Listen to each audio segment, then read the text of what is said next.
I do want to go through problem 10 just because I know it's on the test and it's worth a significant amount of points. In problem 10 it says the volume of a box is 768 cubic inches.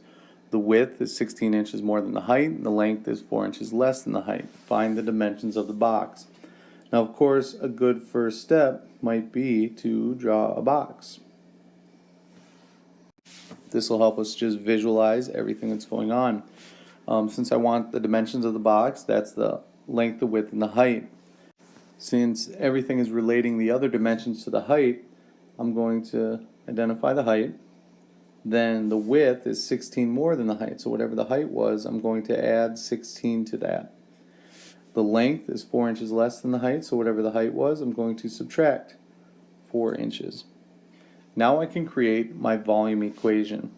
It says that the volume of the box is 768. To find the volume of a box, we just multiply the length times the width times the height. So that'll be h times h minus 4 times h plus 16. To solve it, we're going to first FOIL everything out on the right hand side, and this will leave us with h squared plus 12h minus 64. Next I'll distribute the h to get h cubed plus 12h squared minus 64h, and it's still all equals 768. And to get ready to solve it, I'm going to get this side equal to 0, so subtract 768, leaving us with h cubed plus 12h squared minus 64h minus 768. Now, what will happen is this problem will be able to be factored by parts. So we can cut this one in half and solve it by hand. In the first half, each term has at least h squared in it, so I'm going to factor out the h squared and be left with h plus 12. In the second term, I'm going to factor out the negative 64, and again be left with h plus 12. Since each of these halves have an h plus 12 in it, I'll now factor that one out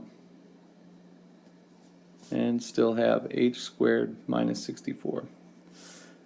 To solve the equation, I'm going to set each factor equal to 0 and solve them. So in the first equation, subtracting 12, I get negative 12.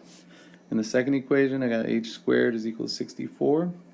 So we square root both sides, and that would say that h is equal to 8 or negative 8. Now, thinking about the context of the problem, I've got 3 answers here.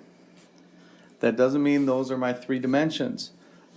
These are just the 3 possibilities for the height, and the only one that makes sense is going to be h equals 8, because I can't have any heights that are negative.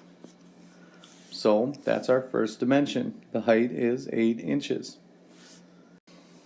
Now, to find out what the width is, I'm going to add 16 to the height. So 8 plus 16 is 24 inches.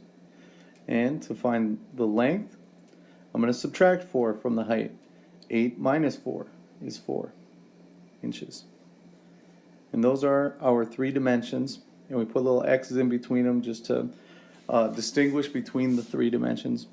But we can also check our answer real quick, like just by doing 8 times 24 times 14, or times 4. And when we do that, we get 768. So we knew we were right.